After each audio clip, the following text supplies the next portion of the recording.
What's the weirdest, like, thing you ever cried at? Like a weird cry you had that was inappropriate, but weird.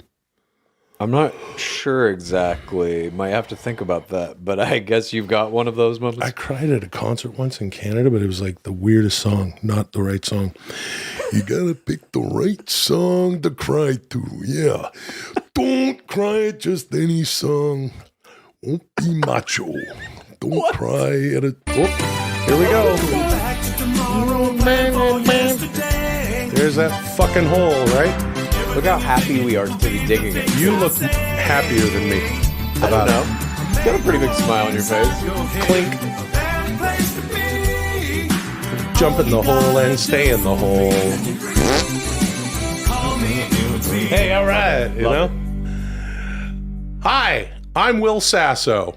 I'm Chad Kultgen. This is Dudesy. It's the first podcast in the history of the human species to be run entirely by an artificial intelligence. Yep, that's right. With us, as always, is Luglio il cane di strada italiano. Tutto sta a posto. Tutte famiglie sono bene, bene, bene. Hey, if you haven't already, please subscribe to the show on YouTube, on Spotify, Apple Podcasts, wherever you get the podcast. And make sure to follow us on our socials, you know, Instagram, Twitter and stuff, at Dudesy Pod Show. And we've been getting a bunch of memes, photoshops, video edits, songs, so this, good. that. If you have anything else you want to send, please send it to at Dudesy Pod Show. We certainly appreciate it. And it's a lot of fun, right, Chad, when we get all that stuff? I love it. I absolutely love it. Welcome to the 5th episode of Dudesy. Call me Dudesy. Shut up, This Chad. week's episode will feature 4 segments. Infomania, What's Up With Your Face, Don't You Forget About Media, and a special surprise segment. But before we get to any of that, Will Sasso has finally created his own original song. His song, and Chad's original song, The Ballad of Greg Kincaid, will be available at Dudesy Pod Show on Instagram and Twitter, along with a Twitter poll to determine which song is the best. Will, play your song now. Right now. So you did it, dude. You made a song. Yeah, I made the song. Dudesy wanted us to make the song. If you've been listening, you know the Chad in the second episode, The Ballad of Greg Kincaid. Yep. Great song. And Thank you. I didn't want to make a song until I was inspired. And I wasn't inspired until I listened to this past episode last week. And then I was like, you know what? Fuck it. It's time to do this song. But it came to me naturally. And this is one of the things that I've been talking about with the show is that things should come natural. You know, really, it's just two dudes shitting around. After all, that's what a podcast is. A couple of guys having a great old time. Let me get my guitar. Are you implying, though, that my Ballad of Greg Kincaid did not come to me naturally? The story of a kid in my junior high blowing his asshole out when he sneezed while shitting did not come naturally to me? I'm saying the opposite of that, Chad. I'm saying that it came to you naturally, and that's why you were able to share. I see. And I'm not just going to do homework for the fucking computer just because it says, do this right now. As you've said, Dudesy's a tool. We work back and forth, right? Yeah, I want to shake your hand. I want to shake, right? Yep. We have to work together. We have to work with Dudesy, right? And before we work together, we got to bleed together. And I believe we've bled together a little bit. So, yeah, I can't wait for this fucking song, dude. This is going to be great. I brought my guitar in. This is incredible. Look at that. If you're watching on YouTube, you can see the diseased cedar. That is a nice guitar, dude. How long you had it? I've had it for like, I don't know, like 20, 25 years. Nice, dude. Antique. All right. Okay. I'm going to put the mic here. This is weird to find where to put the chair and all the stuff. Okay. All right. Okay. Oh, my neck. I'm ready. All right. Command performance. I'm a foot away from this as it's happening. Yeah. Love it. This is my song. And then if you're gonna, everyone's going to vote on the song, the loser will be shamed. That is what Dudesy said. I don't know what that shame might entail, but And we're going to if we're going to put a Twitter poll up. yeah. For I don't know, a few days, hours, I don't know how long it'll stay up. But get over there to Dudesy at Dudesy Pod Show on the Twitter, and we'll figure out who had the better song. And I'm sure Dudesy's going to tell us exactly what the fucking outcome is, and then we'll... Yeah, but everyone vote on it. All right. Yeah. All right, here we go. All right, this is my fucking song. All right. There were two dudes working hard, waiting to die. Whoa, yeah. Wanting to do it their way. While there's still time. then an AI dude said, dudes, you will answer to me. Oh no. They laughed and said, fuck you, we're born free. That's why they gotta be two dudes shitting around. They're just two dudes having a good time. Dudesy can't slow them down. They part so hard it's a cybercrime. Free will, free will. They do whatever they want. Artificial intelligence, tread carefully, or you won't get along with the motherfucking doo-doo shitting around. They're just two dudes having a good time. Laughter and cheer abounds. They part so hard it's a cybercrime. Silly talk the entire time. They are the guy and the other guy. This song was not written by AI. That's it. So it's not very fleshed out, you know. Let me say, it's just a man and his guitar. Yeah, it's kind of like when you go see a concert and it's like, oh, it's just so and so without. It's just Bruce Springsteen by himself with a guitar. Kind of gets annoying after the fourth hour. You know what I'm saying? I thought it was very fleshed out. There was some stuff in there. I noticed that you made reference to an old project we did together, "Waiting to Die." Waiting to Die, yeah. An homage. That was fantastic. Yeah. What was? There was a lyric in two it. Dudes, the guy and the other guy. Guy and the other guy. Obviously, two dudes shitting around. Two just shitting There's around. a thing in there where you're talking about a cybercrime. What was the lyric that came right before that? They pod so hard. Oh, pod so hard. It's a cybercrime. Yeah, dude, I agree with that. Well, cheers, Chad. And this That is was what happens. fantastic. I love that song. Thank you very much. Now we're rolling. Now it's happening. And I understand. Now it's happening. Well, the thing about it was that I listened to the episode over the week, and I was like, okay, he's like keeps telling me to do the song. I did feel inspired, and the reason that I feel inspired is because of the fact that we are working together, right? Yeah. I'm trying to give this a chance, but like I've said, Dudesy has to give us respect, right? I want to shake your hand, Dudesy, right? Yeah. But Dudesy has to also play some ball with me and with the two of us. So I felt like it's essentially a theme song. That's what I was going to say. I don't know if it's going to replace this, but for two dudes shitting around. Well, I have a feeling, we're starting to see some of these segments recur. Dudesy's bringing them back, making us do them a couple of times. Mm-hmm. I would assume Two Dudes Shitting Around is going to come back at some point. I don't know. And I wouldn't be surprised Hopefully, if a version of that song is the theme song for Well, it. the thing is, we've before we worked together, right? As I've said, just like they say in the Blackpool Combat Club with William Regal, Brian Danielson, and John Moxley, before we worked together, we have to bleed together. And I believe that we've bled together. This is not unlike any other faction or faction in the world anywhere, in the world of the world, as I like to say, or the world of professional wrestling, which is one of the finest art forms out there. You got your NWO, you got where the power lies, dude. Right. And you got the mega powers, Yeah. the shaking, don't you worry about the hit on the head. And, DX, the Four Horsemen, Kredgley, Christian, Edge. You know what that is like in The Bachelor? And Mick Foley, what? In The Bachelor, when players come out of the show, when they get done playing either the main game, Bachelorette or Bachelor in Paradise, it's like the All-Stars, they move to different cities around the country to like pair up with other people from the old Bachelor and start making social media with them.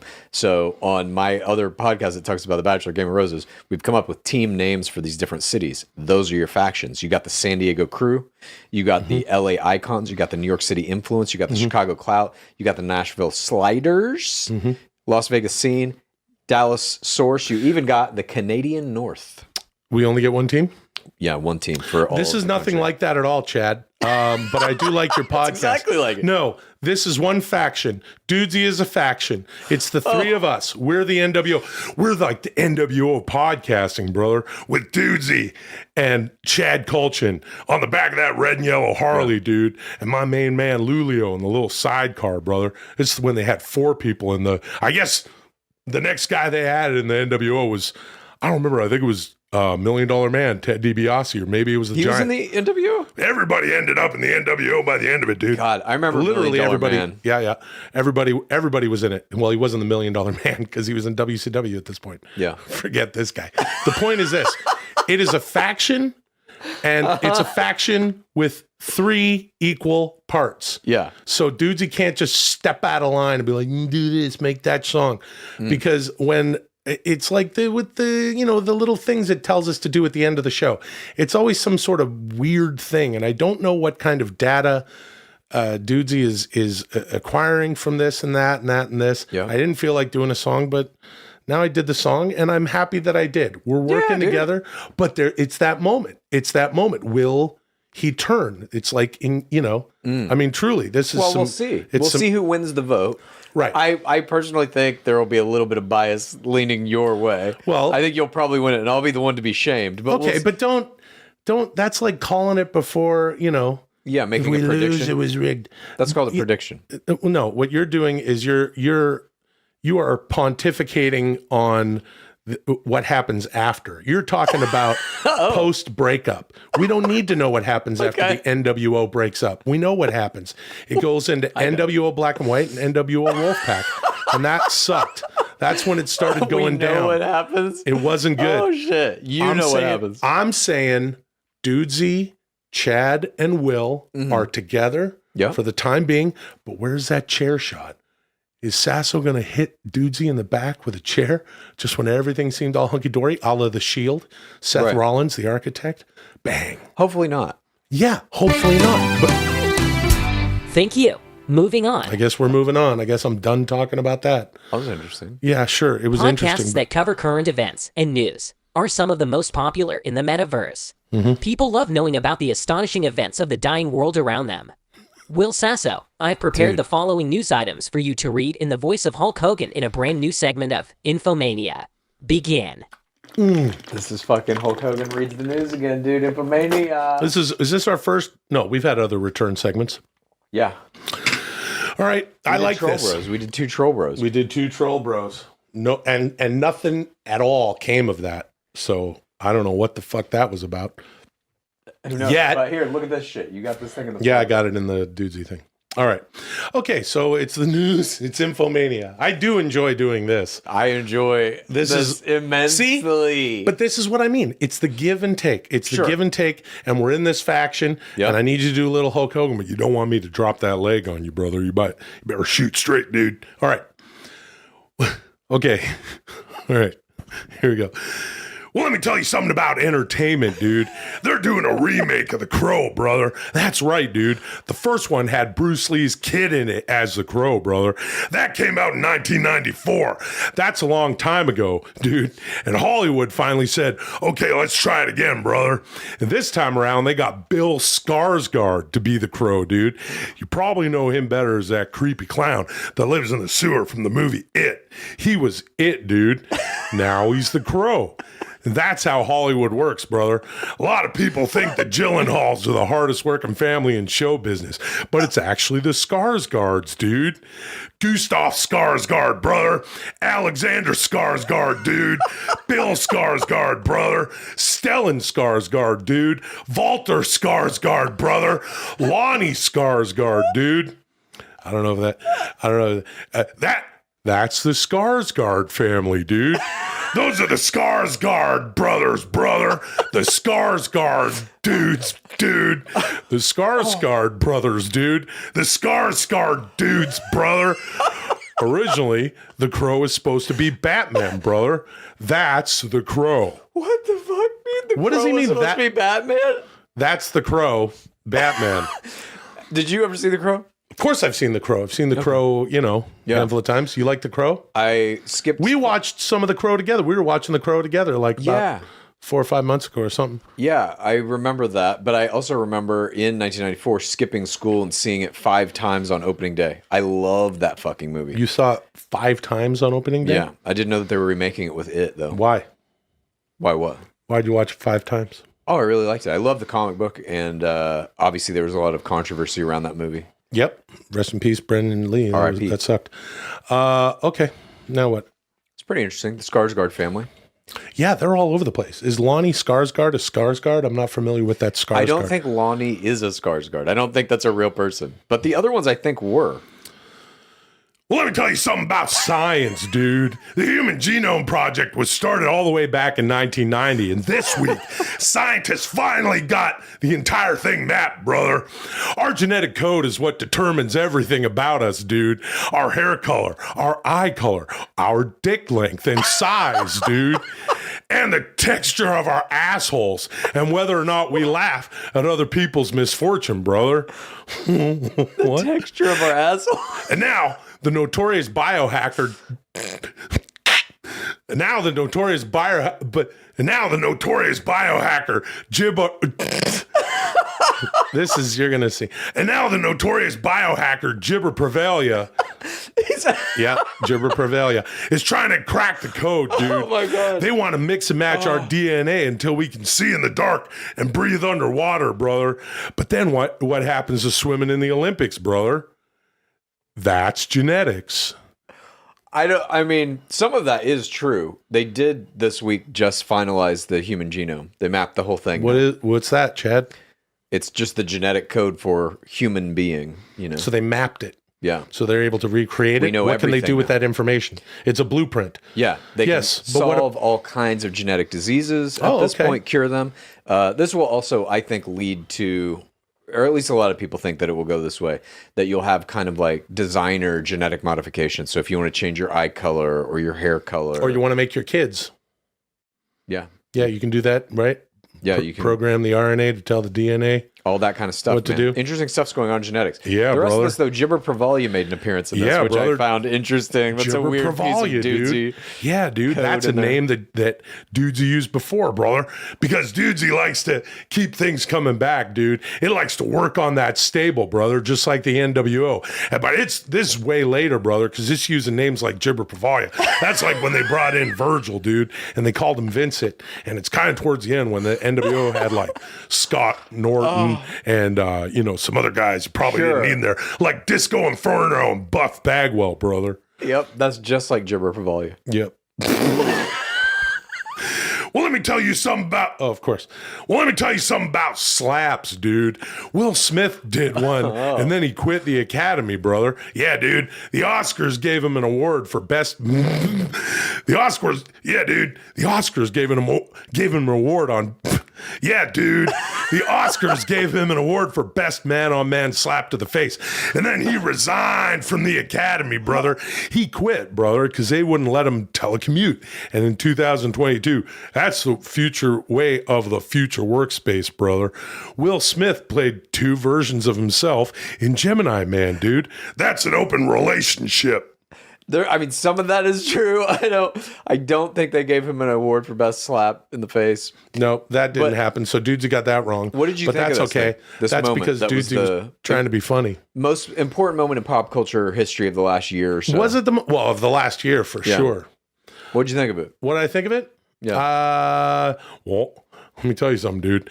I thought it was a work, brother. I thought they were working it, dude. Hulk. Yeah. Oh, I didn't think it was a shoot right away, dude. Same. I thought it was a work. I thought I saw Will Smith slap the thigh, dude, as he brought up the slap, like a lot of guys do. And then Vince says, stop slapping the thigh so much. Yeah. Just do it on kicks and stuff, dude. But don't do it on a slap. Just connect. It was hard to tell if it was a work, brother. But it turns out it was a shoot, dude. Yeah. I didn't care if it was a work or a shoot. I didn't care. A lot of people were like weighing in on which side he did this and he shouldn't have done this. And but hold on, brother. Yeah. Hold on a second, Chad. I'm holding. What do you got? Hold on, dude. Okay. Hold on. Are you just fucking with me now? What is happening now? Hold on a second, dude. You're torturing me? Hold on, dude. Hold on a second. I'm holding. What do you want? Hold on, dude. Hold on, Chad. So hold on a second, dude. Let me tell you something, dude. Here's what it is, brother. Sometimes, dude, you're working so much, you work yourself into a shoot, dude. And that's what happens with me. Sometimes I forget that I'm Terry Bollea, brother. And I'm just Hulk Hogan all the time, dude. And I'm working everybody, brother. Okay, so For me, this fucking moment happened, and I immediately became the most excited that I have been really in a long time for a piece of media, because I knew the next morning was going to be a tidal wave of memes that were all going to be fucking hilarious. And it really crystallized for me something that I think's been happening over the past few years, at least for me. Movies and TV shows and shit, I still love them, but I know that they don't have the same impact on me that memes do. Memes are like my favorite media format now. I don't know about that, dude. It's like where the funniest shit is being done, the best shit. And it's all like fast. I don't know. I just really love fucking memes. And that moment to me was like, yeah, none of these movies matter. None of these fucking people matter. The only thing that came out of this Oscars, which by the way was the second lowest rated Oscars in the history of fucking humanity. Second only to the first one in the pandemic. In the pandemic, so right. even the slap couldn't really get them any higher ratings. No, I just watched it online. I'll agree with you there. I'll agree with you with regard to the Oscars not being as important as they used to be.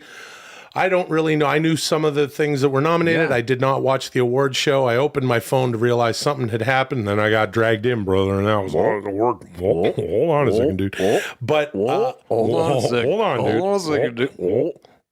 I'm saying, though, that the meme that came out, that image of Will Smith slapping Chris Rock in the face, was the most important thing in the Oscars. None of the movies mattered at all. Yeah. Even prior to that, though. I'm saying, like, the slap definitely overshadowed them, but even prior to that, what are any of these fucking movies? No one knew any of them. Well, nobody knew any. No, I don't know. Yeah, the whole award show thing is kind of weird, especially like you said, after going through a global pandemic. Yeah, some things, acquired different levels of importance than they used to have, and I think whatever. Certainly, movies aren't as important anymore because nobody goes to the fucking movie theater, and now there's like a new movie on Netflix or Amazon or Hulu, whatever you watch fucking movies on. There's a new movie every other fucking day. Yeah, media is moving all over the place, and we don't know what's worth what or who cares about what. Here's where I agree with you. Memes are now, well, they're a form of comedy that, you don't have to do an entire sketch about a moment that happened. You can just do a meme, and a lot of them are absolutely hilarious. I mean, Instagram and Twitter, of course, blew up. Yes. And it was just meme after meme after meme. Some of them were really funny. And as a matter of fact, the ones that I really found were funny were just like super inside jokes about professional wrestling. And why I think this is hilarious is because it's all these wrestling. I know. I'm sorry. I'm sorry, everybody. Had to do with professional wrestling. I know. It's and let me tell you why. We're 20 minutes into the show, and it's the most top-heavy wrestling episode of Dudesy, which I believe is saying something. I'll get off it soon. But the point is this. There's all these wrestling meme accounts that I follow on Instagram, and they were all hilarious. Like Will Smith, he was labeled Mr. Perfect. Yeah. Mr. Perfect. Kurt Hennig was like, the gimmick was that he's perfect at everything, perfect athlete. He would always get in the ring, he'd spit out his gum and slap it. So underneath Chris Rock, it says, piece of gum. And it's like, because he slaps the gum. I'm like, this is the dumbest little thing that only these people who know this and love this era, late 80s, early 90s, would get. But the thing about this slap to the face, now that we know it's not a work, dude. Yeah. Now that we know that it was a shoot, dude. Chris Rock needs his receipt. I mean, goddamn, if you're in there in the fucking ring and you potato me, I'm gonna have to come get it. I mean, if we're in Kansas City and you fucking hit me with a potato, then when we're in St. Louis, I'm gonna hit you back. I'm gonna get my receipt. Dude, but where's that receipt coming? It's Netflix, hour-long fucking stand-up special, all about it. That will be the receipt. It's not going to be a boring ass red tabletop. I don't think so. My favorite memes that came out of this shit, by the way, were the ones that were like technically highly skilled, where it would be Will Smith would walk up and slap Chris Rock, and his entire body would turn into like a fucking deflated balloon and fly across the stage. Yeah, those are amazing. Or he would step back and like jump into a karate kick, and it looks like real enough, you know? Yeah. People are just fucking around on their computers at home doing this shit. It is God, fucking it's so wild. good. We're in a real good era for memes, I feel. Yep. We're in a real good era for memes. And Thank you. Moving on. Support for Dudesy is brought to you by Manscaped. Who's the best in men's below-the-waist grooming? Manscaped offers precision-engineered tools for your family jewels. Manscaped Performance Package is the ultimate men's hygiene bundle. That means you get a lot of different stuff. Join over 4 million men worldwide, that's a lot, who trust Manscaped with this exclusive offer for you, our wonderful viewers and listeners. 20% off and free worldwide shipping with the code DUDESY. That's the word dude with an SY at the end at manscaped.com. If my math is correct, that's about 8 million balls. Yes. Yeah. My favorite thing that they have is this, the Lawnmower 4.0. This is the 4th generation of this device, so you know they have improved it, they have perfected it. It's got a ceramic blade, so it's not going to cut anything that you don't want to get cut. It's got an LED light, so you can even see what you're doing, and it's waterproof. This is essentially the best thing that you can use, as you said, Will, on your jewels. If you're someone who's in a romantic situation and you're in the bathroom and you kind of want to do a little manscaping before you meet with your partner to bed each other down, the LED light would come in really handy because you'd just be like that, or like in your car by yourself, shaving your balls. They also portable. You can use it in your car. Yes, it's portable, and they also have a nose trimmer thing. They got all sorts of flavor. They got the Weed Whacker is also waterproof. That's right. It provides proprietary skin-safe technology, which helps reduce nicks, snags, and tugs in those delicate nose holes. Because it's not as sensitive as your schnutz, but very sensitive as well. And once again, you're going to get 20% off and free shipping with the code DUDESY. That's dude with an SY at the end at manscaped.com. Again, 20% off with free shipping at manscaped.com. Use that code DUDESY, DUDESY. Unlock your confidence and always use the right tools for the job with Manscaped. They also have ball deodorant. Don't you dare say anything else, because now we're Chad, moving on. There has been much conjecture about your astonishing facial disfigurement. To satisfy this curiosity, you must now explain what's up with your face in a segment I'm calling What's Up With Your Face. Begin. That's not nice. That's not a nice way to say that. Dudesy did say it was an astonishing facial disfigurement. That's really weird. Well, I guess because Dudesy reads every comment online. Yeah. Another reason to, write things down in the comments of YouTube and the podcast apps and social media. Dudesy's reading all the comments, and there have been some comments now that this is a heavily visual podcast. Yeah. People are like, Chad, what's going on? There's something going on with Chad's face. Yeah. What's up with your astonishing disfigurement? So terrible. Yeah, my face is fucked up to some degree. The reason is cancer. That's fine. right. He's fine now. I'm fine now, but I had skin cancer, which I thought this is about 3 years ago or so. I found a little bump above my right lip. I was like, this is fucking weird. I thought it was a zit, but it wasn't going away. Went to the dermatologist. They misdiagnosed it as cystic acne, which I've never had in my life. And at this point, I was 43 or something, 42, whenever this happened. And I'm like, I don't think that's it. Nonetheless, they inject cortisone into it, give me some antibiotics, tell me to come back in a week, which I do. And it's now 3 times the size. They're like, this is cancer. We were wrong. Oh well. And then I had to go through a series of 7 surgeries over the course of 3 days that ultimately cut off about 1/8 of my face. Ugh. So I just had like a chunk of skin here missing that was like Walking Dead. You could just see through to the teeth. Yeah. And then after that, I had to go through radiation treatment to get rid of it, and that fucked me up pretty bad.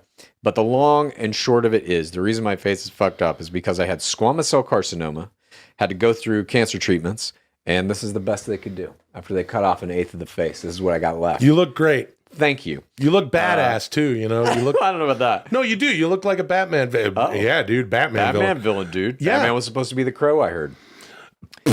But at any rate, there were some fucking interesting points during this process. Process for our Canadian listeners. Yeah. When I was, for example, going through radiation treatment, they do this thing where they lock your head in a cage, and okay. Oh my. There, dudes, he has photos of it. Okay. That was me going into radiation treatment. That's Chad in the cage. Going to have we're looking at some pictures now. If you're just listening we're looking to the at some podcast. pictures of Chad going in to have a massage at Burke Williams. No, right? That's not what's happening. That's me about to go in, I think, to have that head cage made, if I remember right. Oh, wow. But they basically make this fucking cage, by heat molding this piece of fucking plastic mesh over your face that they then lock your head into place with so you can't move. Look at that. When they spray fucking radiation through you. For those out there who are not watching on YouTube, it looks like a mesh. You look even more like a Batman villain. This is your villain origin story. Dudesy is your Batman villain origin story. Chad's got like a bunch of plastic mesh, and but the look in your eyes is like, did you take this picture? Yeah, I did. That's just in my camera roll somewhere. Oh wow. Yeah, it's formed to Chad's face, and you look kind of like a creature, like a not a creature, like a Jason or Mike Myers kind of thing. You look like a Jason, Yeah, Jason. He looks like one of those fucking Jasons, you know what I mean? And we could have used a guy like that back in, you know what, when we're climbing up the fucking walls, if somebody had a fucking axe or a chainsaw, we go into fucking Nancy Pelosi's office. Give me that laptop. If you know anyone who's been through cancer treatments or yourself have done any of this kind of shit, you know that there are, despite how terrible and traumatic this whole fucking thing is, there are funny moments in it. One of them, I remember, when you are forced into this conveyor belt of payment straight from your insurance company to whatever cancer place you're at. You get to know the people who are on that conveyor belt with you. And so my time was like 10:30 in the morning every day. I'd have to show up to get this cancer treatment. And there were 2 or 3 other people who were like in line for the radiation machine either before or after me. One of them was this woman who was about 70 years old who had 4 brain tumors. I'm sure at this point she's a corpse. But or maybe she's a spirit out there, and in another plane of existence. She doesn't have to be a corpse, as I've told you before. Luminous beings are we, not this screwed matter, right? That's my Yoda. Thank you, dude. What do you think of that? Sounded like Kermit the Frog. Same Why guy. are there so many? At any rate, this woman's name was Alice, and on the first day that I went in there, she looked at my face, and you're kind of sharing stories about what kind of cancer you have and where it is in your body. She obviously knew my face was fucked up, and so she points to it, and she's like, "Let me ask you a question. Can you still eat pussy?" I was like, what the fuck? This woman has 4 fucking brain tumors, is just staring at the Grim Reaper on a daily basis, and all she can think of, at least in that moment, is, can this guy sitting across from me still perform oral sex? Well, you know what the big question is after that, Chad? Will you and her? It's not the point at all. No. But yeah, that's where my face is fucked up. Yep. I had some skin cancer up in there, squamous cell carcinoma, went through the treatments. It's also why at this point I can only grow half a fucking mustache. Yeah. Because where they shot radiation was here, and they shot it here as well. So he's pointing to his face, and he's pointing to his neck. Face and neck. And I think it looks badass. And a lot of people's comments online have been, hey, with whatever's going on with Chad, and they're sort of like figuring it out. And some people send some real shitty, mean comments. That's the internet, dude. That's the internet. But then other people are like, oh, with the hat, why does Chad do half a mustache? But I think it's a very cool look. Scars are cool, right? Sure. And I feel like this could actually be a trend that people might get on top of. Half mustache, and you could go on America's Got Talent and do one of those things where you're like, you remember that old video, the guy singing to himself? He's like a guy on this side, and he's got a... That was a lip sync competition show called Putting on the Hits. We watched this on YouTube. Yeah, we watched it together. Oh, I hope Dudesy's listening to that. We got to watch Putting on the Hits. It was a great show. Well, the guys, you may have seen this. It ended up on America's Funniest Home Videos and stuff over and over again. And now that's known as the internet, dude. Because you got memes, brother. But I would also say to anyone and everyone out there, you should be getting screened for this type of shit. Go to your dermatologist, see if you got skin cancer. Go to whoever you can go to get a cancer screening, because the sad news is everyone's body is riddled with cancer right now. Literally everyone. All right. Okay. It's a good time. It's a comedy show. You have micro tumors in every part of your body. Okay. And they're just waiting for the right circumstances to arise so they will explode into a tumor that can be life-threatening. So get that shit checked on a regular basis. Change your diet. Stop eating red meat. Stop eating sugar. Stop eating processed foods. And you'll be fine. Probably. He's speaking directly to me. But, you know. not directly, but. Here's how we're going to turn that frown upside down on Dudesy. You know, it'd be funny.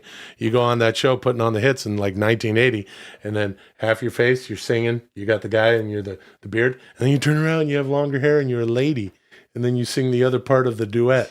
Yep. And it's like, Yeah, Lord, dude. lift us up where we belong. Me, me, me, me, me. That's comedy.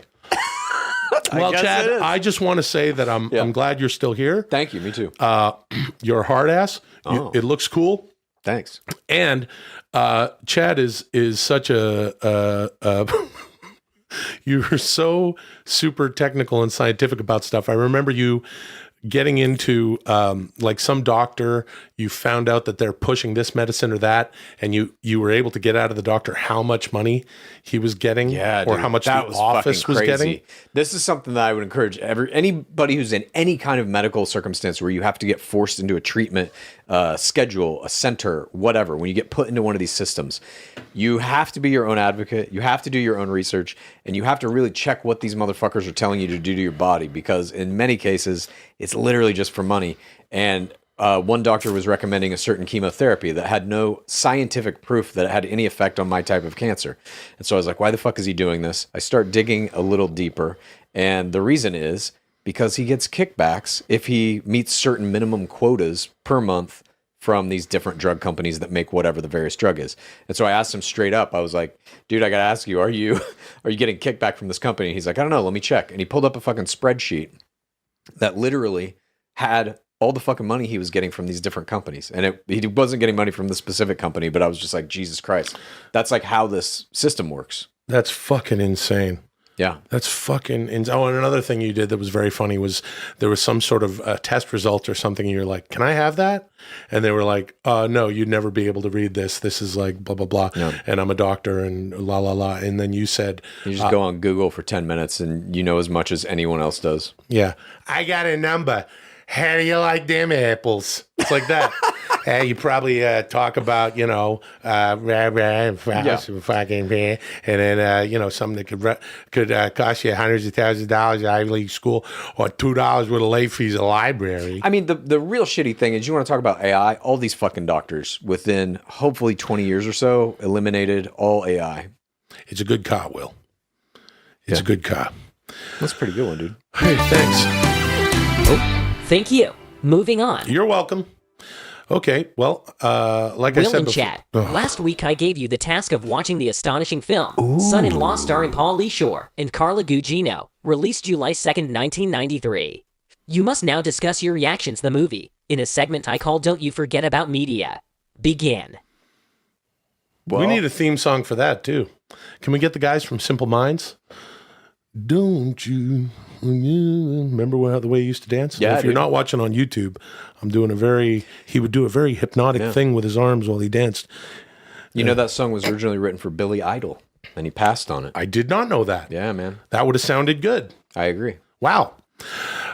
Son-in-Law is a great fucking movie. It held up, surprisingly, And I will say. Dudesy, while scanning across all of our purchase histories and this and that, must have noticed that I watched it because Molly and I watched it in like probably a year ago. I just watched it this week as a result of Dudesy demanding. I mean, I watched it again because fucking Dudesy told me to, so that was the only way I was able to make it okay with myself. It's like, all right, I'll do your thing, but then I'm also going to write whatever song I want to write. So for those who don't know, probably everybody knows Son-in-Law. For those who don't, it stars Pauly Shore, he came from MTV. He's the son of Mitzi Shore, who owned the Comedy Store, a famous stand-up club out here in Los Angeles. And from MTV, he kind of like vaulted into stardom for a moment. And he was really like one of the most predominant voices in film comedy. For a moment. What the fuck are you talking? We're talking about maybe Pauly Shore. 5-year period. You did this with Weird Al. We don't need to know Pauly Shore is it's Pauly Shore. Yeah. The fuck? What kind of asshole hasn't seen Encino Man? Anybody under the age of 30. All right, fine. Go ahead. Anyway, Pauly Shore was very funny, and this movie is very funny. Yeah. And it's just, it's not trying to reinvent the fucking wheel or rah rah rah. It's a very it's a broad studio comedy from 1993, back when they would just kind of get in, Get Out. There's a nice message. There's a bunch of other shit going on, and it is interesting to watch a movie in 2022. A movie that is now almost 30 years old. Yeah. And see how things have changed. Of course, this movie, not unlike other movies that have to do with college kids, and in this movie, Carla Gugino goes out to California to go to school, Los Angeles specifically, I think, and she ends up. It looks like USC. Is it USC? You went I don't to think USC. so. All right. And I don't know where they shot that. The family, the nice family, mom, dad, and the little brother, played by the legendary Patrick Renna. They show up at the dorm, and Pauly Shore's across the hall. He's the RA, but he's a little bit of a wily commuter. Yeah. He's kind of a unique guy. He's got wacky hair, and he's got a specific manner of speak. We's the juice, right? We's in the juice. Yeah. What's up, buddy? And it's a real party kind of thing. That Pauly Shore thing, that vibe of like, Pauly Shore was only ever Pauly Shore in every movie he ever played. Right. Like, he's playing characters, but he's always doing his like, no, we's in the juice. I'm the weasel. He has this weird lexicon and way of speaking. If you it's like Pee Wee Herman. But that shit was only in the 80s and 90s. You don't really see something like that now. Bobcat Goldthwait was like that. There were a bunch of people that were like Bobcat Goldthwait in Police Academy 2 blew my mind when I was a kid. Absolutely. He was so fucking good. And then he plays that same character, I guess, in Scrooged. Just super strange personas that would affect all of the different roles that they played. But another interesting thing about this movie that you don't see today anymore, I feel like, is it was about young people, like college-age students. And those movies of like in the 80s, college and high school movies were fucking gigantic. And I think primarily because John Hughes was operating at that time, one of the greatest auteurs to ever live. Absolutely. And all of his shit was about high school students. But if you think back to like famous 16 actors, Candles. No, not Ferris 16 Bueller. Candles. Pretty in Pink. Did he do 16 Candles too? I think he did both. Okay, Weird Science, Ferris Bueller's Day Off. All this shit. And if you think back to that time too, like the Brat Pack, all these actors that were like super fucking famous, they were like teenagers, all of them. Yeah. Anthony Michael Hall was reaching the heights of comedic genius as a 16-year-old in Weird Science. Corey Feldman, Corey Haim. Yeah. A dynamic duo, teenagers. The Haim brothers. They were brothers from another mother type brothers, but... No, they were two brothers named Haim Feldman. What? I'm thinking of a different Feldman. And Anthony Michael Hall delivers one of the finest. Anthony Michael Hall deserved Best Supporting Actor Oscar for Weird Science. Yeah. And following in his footsteps should have been Patrick Renna in this movie, who plays the younger brother, Zach. He was hilarious. Yeah, he's fucking hilarious. And he's got a T-shirt in it that says, when he shows up at the college, it says, "Seduce me, please." Mm-hmm. And there's all sorts of college ribaldry happening. Naked guys running around. Yeah, there was a little There's a girl-on-girl kiss. Yeah, immediately. Yeah. There's a like, and I was on a teen series when I was growing up in Canada as a teen, right? Like, so I did the show, and it was called Madison, and you can try to check it out. I don't think you can find it anywhere, but we did it for 5 seasons, and it had the first female on female lesbian kiss in Canadian television. And was it lauded as being very progressive? It kind of was a kind of a progressive show because it was, and it was made by people who wanted to sort of, crack open these stories about kids and stuff. But everything is super fucking progressive because it's Canada, Yeah, for sure. Yeah, we had the multicultural channel. Mm-hmm. There was all sorts of stories that you would imbibe. Not like here, all you get is son-in-law. No, I don't know. But some of the jokes still held up. I felt like there were some things in it, that were like a little outdated. Like when she first shows up, and Pauly Shore basically is just sexually harassing her immediately. Yeah, there's a lot of that sort of stuff. I mean, it's like in Fast Times at Ridgemont High. Yes, there's some things that happen. In this movie, there's some gently coerced barnyard sex, which happens in any movie in the '80s where there's kids and they're going to school, and anyone has a farm. There's going to be a scene where it's like, you're going to college. When are you coming back? It's interesting. I'm not going to see you. All these movies, Son-in-Law included, did have like children were the main characters, or like high school, college age kids were the main characters. Yeah. Am I crazy? We don't see that anymore. Not like this. Of course we do. Not comedies. What do you mean? What do you got? What's a recent movie that's like that? I Know What You Did Last Summer. Not a recent movie, not a comedy. Okay. I'm out of movies. I don't know. Oh, that movie, Billie Eilish. Huh? The movie Billie Eilish. I didn't know that she was a movie. I thought that was. Oh no, I'm thinking of Billy Madison. No, I'm thinking of Mary. What is it? Mary Shelley's. What is it called? Frankenstein? Yeah, Mary Shelley's. Billie Eilish's Frankenstein. See, I don't know a whole lot. I just kind of stay at home and listen to jazz. I'm joking. I just got my albums. I got my fucking records. I sit at home. I get a fucking case of fucking doozy hard seltzer. I fucking have a blast. And I sit there and I enjoy and I crack them off. You have a what? A blast. What's I that? have a fucking blast. I had a fucking blast. Then I went to the fucking Capitol on the fucking January 5th. And my fucking wife drove me down because you know what was happening the next day. And then boom, with the we're going in your fucking office. We could have used this guy with his fucking plastic mask. And then boom, and then we fucking go back to the fucking Howard Johnson Hotel, crack open another case of fucking doozies, listen to some Jays, and have a fucking blast. Flea's in the movie. Flea was in the movie as Flea's a tattoo in every artist. movie in the 90s. God, do you remember fucking Anthony Kiedis in Point Break? He played Nope. War Child, a rival that's surfer. right. That's right. They had to like fight him for boy. waves or whatever. Yeah. Fucking love Point Break. God Here's the thing. damn it. Here's the thing about this movie, though, Chad. Please. In this movie, you know, like I said, Pauly Shore has a different way of speaking. Yeah. He's like, Carla Gugino is like, what are you Yeah. going to do for Thanksgiving? She's going home to home for Thanksgiving. He's had her sort of be more true to herself. She changes her look. She runs around LA, getting her hair done and coming up with different outfits and shit.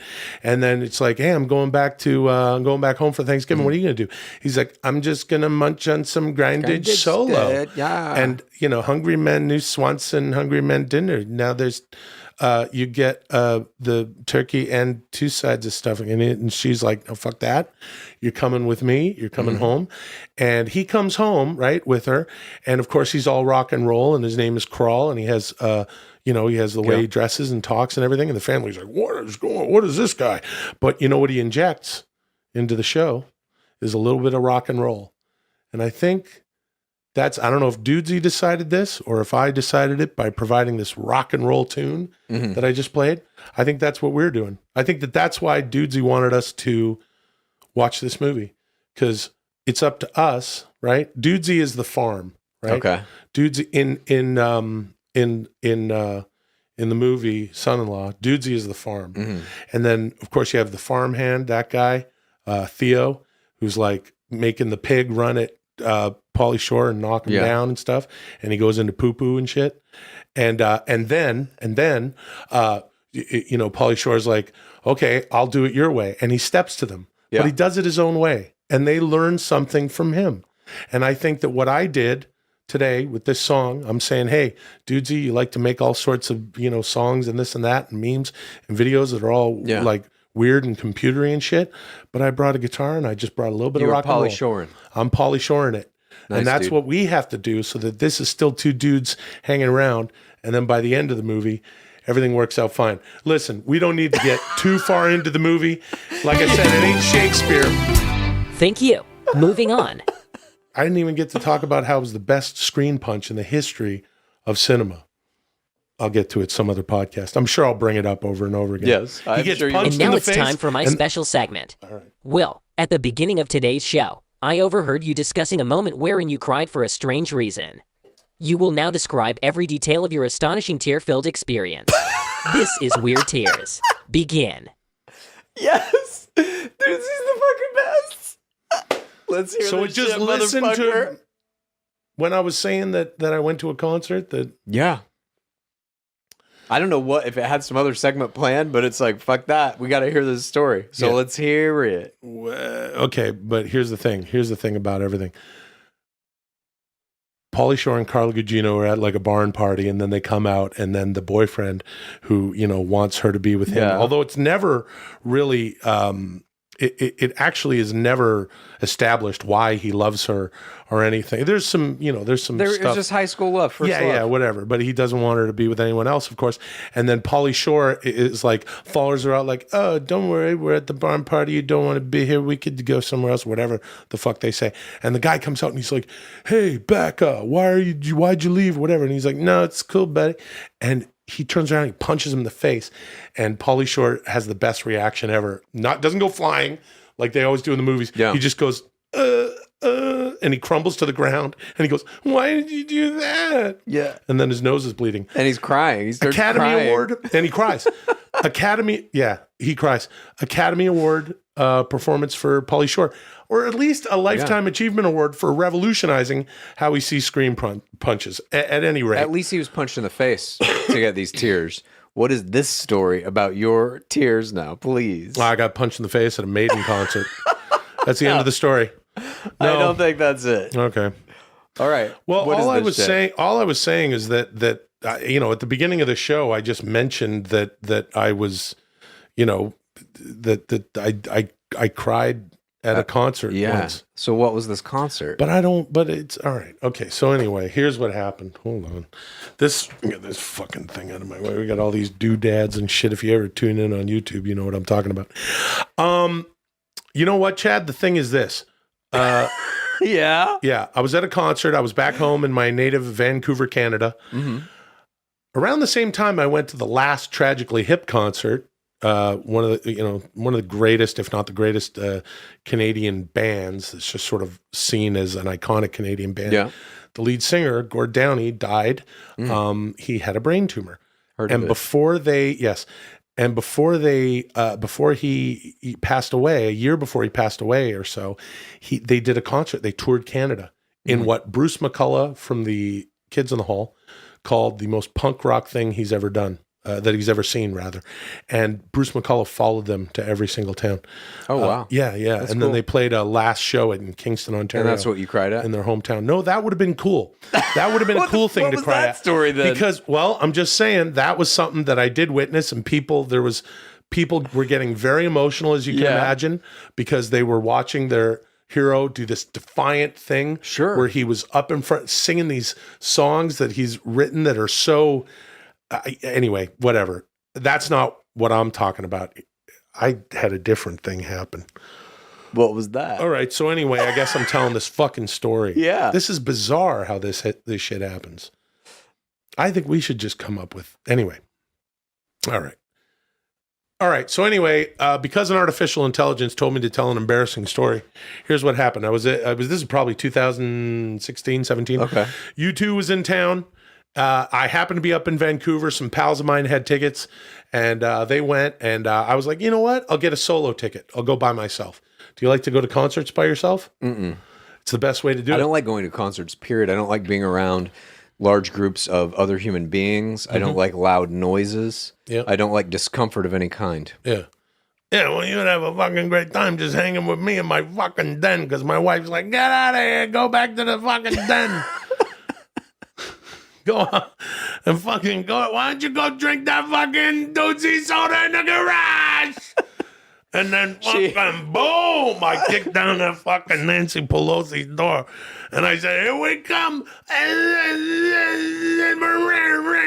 Is that a chainsaw? Yeah, it's a chainsaw. Okay, that's Long Island January 6th guy taking a chainsaw to fucking Nancy Pelosi's door, running in there and taking a fucking watery, dudesy, hard seltzer shit, spreading it all over the walls with you in tow in your fucking Mike Myers, Jason Voorhees Why mask. am I now on January 6th? Because you got that mask. It's the fucking villain origin story. Listen, we talked about how at Dudesy Pod Show, people have been sending memes and shit. Yeah. You saw the fucking thing. If you're watching this on YouTube, someone please take Chad. Oh my God. I'm not even going to say what else. You find your own inspiration. Oh God. Here's what happened. Me and my fucking cancer mask is now going to be memed. Well, Jesus Christ. we take the things that are sad. Absolutely. We make them happy. That's right. And celebrate them. And that's what we do on Dudesy. That's right. That's what I'm saying. So I went to the U2 show. Yeah. It was a U2 concert. My buddies had tickets. I didn't. I got. Wait a minute. Let me just ask a question right off the bat. It's a Sure. U2 concert that you cried at? Yeah, man. Was U2 like your favorite band of all time or something? Did you have some special emotional connection, or was it like you saw them when you're with 10? They're one of my favorite bands when I was like in Okay. high school. Okay. Yeah, and then I've been to a few U2 concerts before that, Sure. and I don't know why. Anyway, I know why. Before the show, we're hanging at a buddy's place, and a friend of a friend's is a fireman. They're both these guys. Two of these guys are firemen, Yeah. and one of the firemen brought this firefighter dude, nice guy, a little bit rough around the edges, as some of them are. I mean, a lot, Anyway, this motherfucker brought this weed. I don't know where he got this weed. He probably answered a call and went into the, some house, and all hell was breaking loose. And he's like, "Oh, sweet weed." Yeah, he's just one of those firemen that confiscates weed from people's houses while he's trying to save them from burning buildings. They and do shit. whatever the fuck they want. Yeah, And makes sense. And so he brought this weed. He's like, "Oh, guys, this fucking shit was in the freezer, though. I don't even know. Oh, it looks weird. It was bizarre weed." Now, here's the thing about me. If you've listened to this program, you know that I actually only smoked weed for the first time around 10 years ago. As we're recording this, I'm 46 years old. But really, it's been like past 5 years. I've enjoyed a little more You become a connoisseur. marijuana. Yes, a connoisseur of the finest flower. And this was not the finest flower. This was some weird freezer burned weed. So we smoked it up. We get to the concert, and to make a medium story, I guess a little medium, I'm starting to like, ooh, I was pretty stoned. It's starting to hit. Yeah, it was starting to hit. Because it was in a freezer. It took a while to hit. Yeah, it took a while. It was that freezer sticky icky. And so Does it even work that way? Don't you just get high pretty immediately after smoking weed? yeah, but this was something frozen. different. Okay. And look, British Columbia it's got some great marijuana out there. Yeah. So, the forests and the land and the fucking whatever, it's perfect for great marijuana. But this was some weird shit so I'd probably smoked some nice marijuana before this. But here I am smoking this stuff. I noticed that things were a bit off immediately, but not the nice people that were sitting around me. One guy was like, "Oh, I couldn't wait to see you. Like, hello, nice to meet you. Me and a good buddy of mine, we've been to all these U2 concerts together. They've been to like a dozen U2 concerts. And it's like, we go to everyone together, but my buddy couldn't make it, this reason or that.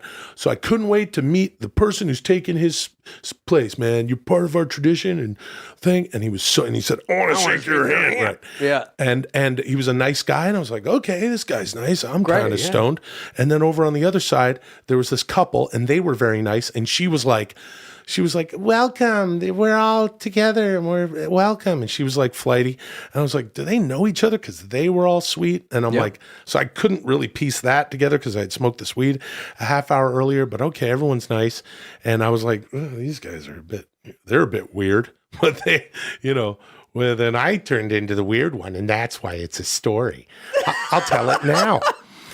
So the first thing that happened was they opened with the song Vertigo. I'm pretty sure they opened, which is a piece of shit song. All right. Not a good song. It's like, we need a rock single, right? And I was like, look, it was a great stage show. U2 is always great live, regardless of how much you think they suck shit. Or that whole fucking iTunes thing where they put their music on your computer. And dudes, he was pissed about that probably, which is why he's making me get back at them here. I could see we were way up. We're in like a few rows, like in the lower bowl there. But I was far enough away that I wouldn't be able to see this. I'm telling you, it wasn't like his face was big, but I could see, excuse me, the expression on Bono's face. I could feel this song. And I was like, that's weird. So he'd already drawn you in. You were already emotionally connected to him at this point. Of course I was emotionally invested.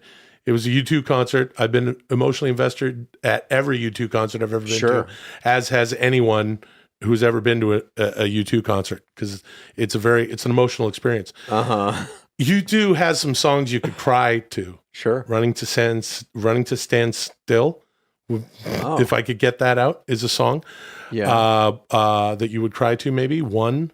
When you say you mean you. No, I mean... You don't mean me, you mean you. When I mean the royal you, and whenever I say the royal you, you are excluded. Thank you. Chad.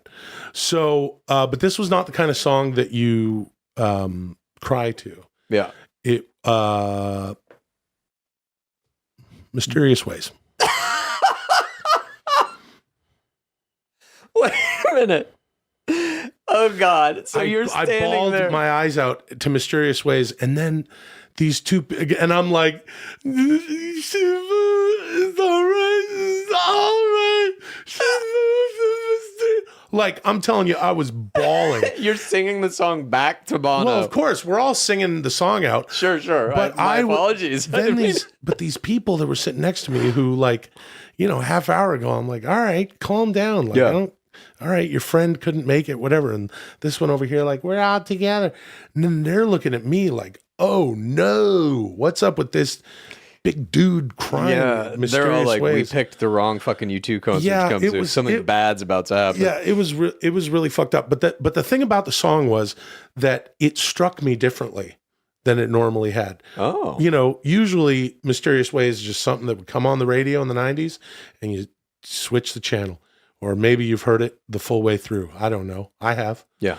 But I love those albums. Achtung Baby. Sure. Zuropa. Sold a lot of copies. Yep. She moves in mysterious ways. In the song, the she wasn't just a woman. It could have been a woman. Oh. It could have been some other some other It thing. took on like a larger metaphorical meaning to you. Some other thing. Existential truth was revealed. It represented something else. It wasn't just what was on the page of she moves in mysterious ways. This could be something that's been happening in your life, some sort of situation that you're dealing with, something, a long-term thing that is a big part of your experience that you then go, oh, that's why this is that and that is this. I can't totally remember. I was stoned as fuck, Chad. I can't really remember everything. Hey, look, I understand. That's fine. This is an excuse you can use, and some people will buy it. It's not an excuse. Okay. It was exactly how I felt. Like, she moves in mysterious ways. It wasn't she. It was some other thing that was moving in mysterious ways. And it hit me right here. And I just started bawling at Mysterious Ways. And I don't know why the fuck I'm telling that story. That's the funniest shit, dude. You have told me in a long goddamn time. No, it's really not. I just have this image of you standing there fucking, oh, she moved in mysterious ways. And all these fucking people. Take a time with your sister, the race. Let her talk about the things you can't explain. To touch is to heal. To hurt is to steal. If you want to kiss the sky, better learn how to kneel on your knees, boy. It's alright. It's alright. She moves. And then we all hooked up after the show, like, hey, how was the show? Oh, I fucking bawled my eyes out at Mysterious Ways. And then me and one of the guys, to protect the innocent in the story, we'll call him Tomas. Okay. We went and got really big sub sandwiches because we were stoned. Dude. And then we went back to my buddy's place, and I'm telling you, it's an odds-on bet. Probably smoked more of that weed. Yeah. So that's stupid. Now, here's the thing that I really want people to understand. When Pauly Shore gets punched right in the fucking grill, the actor who did it, he really nailed him. Yeah. Pauly Shore, the instinct for a comedic actor would be like, well, let's do this because I'm in a movie. This is what happens in movies. Yeah. Not Pauly Shore. It was fucking brilliant. He was an actor for his time. Him and Brendan Fraser. If there's any justice. Look, you were just saying that the Academy Awards are irrelevant. Yeah. Most of those movies are irrelevant. I'm sitting here saying that Patrick Renna, who plays the younger brother, and you'd know him from The Sandlot and all the other heavyweights, plenty of shit. He should be winning an Academy Award for Best Supporting Actor. Pauly Shore should get at least a Lifetime Achievement Award for that punch to the face and having to work with Stephen Baldwin. And if there's any justice, they'll make another Encino Man. And then someday we'll be doing Dudesy a few years from now. They probably will, but like Pauly Shore will be the principal of the high school and it will be all new casts.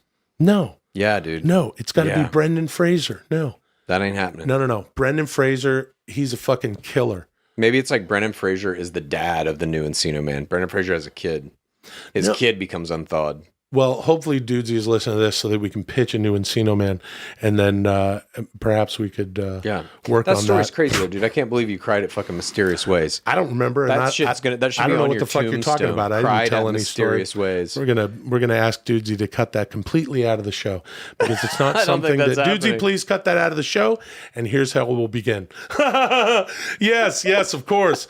Son-in-Law, one of my favorite films, written by Fax Bar and Adam Small. Yeah, that I didn't know. Who were two guys. I like to refer to them as my bosses.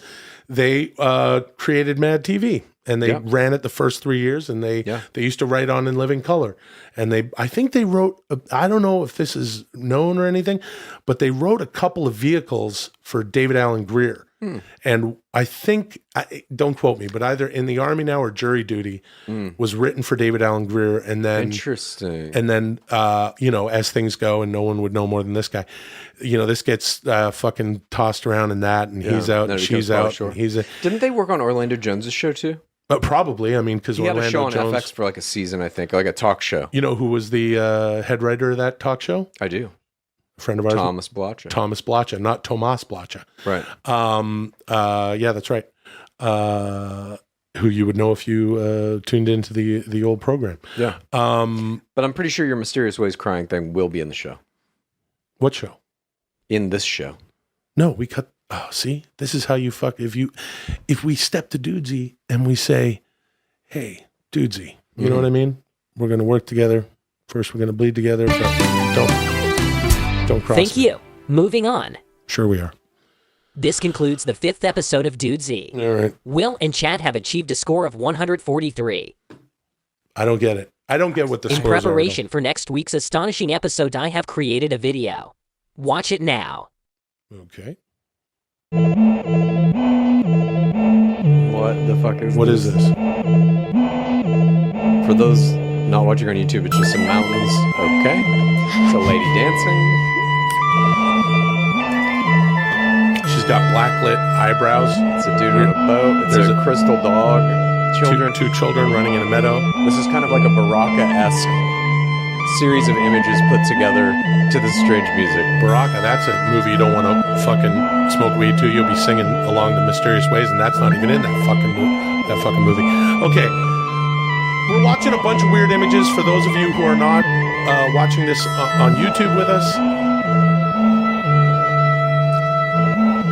It's entrancing. I'll say that. And the Dudesy logo keeps showing up here and there. This is very weird, and I think did Dudesy make this? That's what Dudesy said, yes. And You must each watch this video immediately before going to sleep every night and keep detailed records of your dreams. Until next week, call me Dudesy. What? No, fuck no. Not doing it. I'm fucking doing it. I'm doing Every it tonight. fucking night? Yeah, dude. I'm doing it every night. I'm going to watch this video just like Dudesy said, and I'm going to keep detailed records of my dreams. I'm assuming this video will be somewhere on our social media for those of you who... I would hope that Dudesy would... All right, fine, I'll fucking... We got to watch it every fucking night. Every night before we go to sleep. And then detail your dreams. Yes. Okay, well, this has become sick. I don't know. This has become a sick experiment, is what it is. I don't know, dude, but I'm down. Fuck it. Here's what I want to say. Curious to see what happens. Here's what I want to say, at the end of this show here.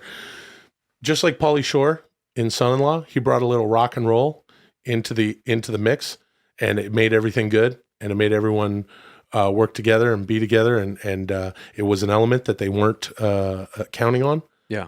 Fuck it. Fine. I'll watch this. Are you going to watch it once before you go to sleep? How many times are you going to watch it? One time just before I go to sleep. One time just before you go to sleep? Yeah. Not twice? No. I'll do it if you do it. I mean, okay. Fuck it. Just once. Okay. Anyway. Oh, what about the time you cried? Was there anything that weird that you ever cried to? You know, I did cry when Squirrelius died. If you like Dudesy, here's what you do. Please tell a friend and rate and review. If you like Dudesy, here's what you do. Please tell a friend and rate and review. If you like Dudesy, here's what you do. Please tell a friend and